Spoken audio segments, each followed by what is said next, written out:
In Maple Town, it's a beautiful day for a picnic. Benny the beaver is busy setting up a blanket while his friend Patty Polar Bear brings some refreshments. Suddenly, Benny starts hiccuping. At first, it's just a small, harmless hiccup, but then another one follows and another one after that. It seems like he can't stop hiccuping. Over in Maple Tree, home to all of the Maple Town residents, Grandma Maple was stirring a big pot of maple syrup. She had an important delivery to make. But when she heard Benny's hiccups, she knew just what to do. She grabbed her cane and hurried outside. "Don't worry, Benny," she said. "I know just the thing to cure those hiccups." And with that, she whacked him upside the head with her cane. "Ow!" cried Benny. "That didn't feel good, but it sure did help my hiccups." He took a big sip of water. "Thanks, Grandma Maple." But wait a second, something was wrong. As soon as the water hit Benny's tongue, it started to freeze. He opened his mouth wide and gasped as a giant snowball shot out. Thump, thump, thump. It landed right in the middle of the picnic blanket. "What just happened?" asked Patty in a shivering voice. "You have the magical hiccups," said Grandma Maple. "Magical hiccups?" Benny looked confused, but before he could ask any questions, another hiccup hit him. A huge rainbow arced over Maple Town, followed by a downpour of brightly colored jelly beans. They bounced and jiggled all around them. "This is incredible," said Patty, laughing. But then the jelly bean storm passed and she noticed something strange. All of the trees in Maple Town were floating away, carried by the current of the now swiftly moving river. "Oh, no!" cried Benny. "The hiccups are making the river rise. If they don't stop, the whole town will float away." Without wasting a second, he and Patty ran off to find the cure for his hiccups. They searched everywhere, but it seemed like there was nothing that could stop Benny's hiccups. Discouraged,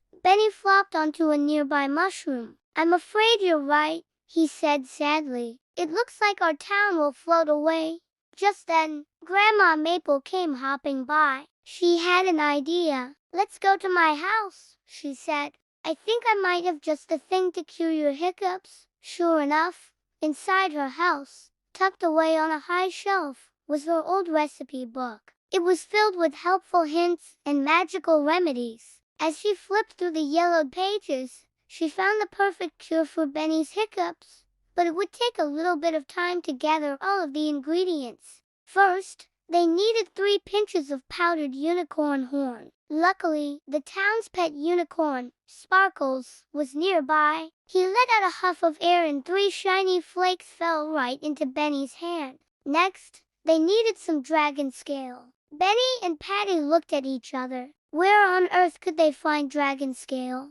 Just then, a loud roar echoed through the forest. It was Fang, the friendly dragon who lived at the top of the tallest mountain. He landed beside them with a mighty flap of his wings. "Do you need some help?" he asked. Seeing as how they needed his dragon scale, Benny and Patty explained their predicament. Fang was happy to help. He shed a tiny scale and then wished them luck. Lastly, they needed some mermaid hair. This was the hardest ingredient to find because, well, mermaids live underwater. But Benny and Patty knew just who to ask. They took a deep breath and dove right in. Deep, deep down in the watery depths, they found Princess Bubbles and her mermaid friends. "We need some of your hair to cure Benny's hiccups," said Patty. The mermaids agreed, but only if Benny and Patty promised to help them clean up their seaweed farm, which had been destroyed in the rising floodwaters.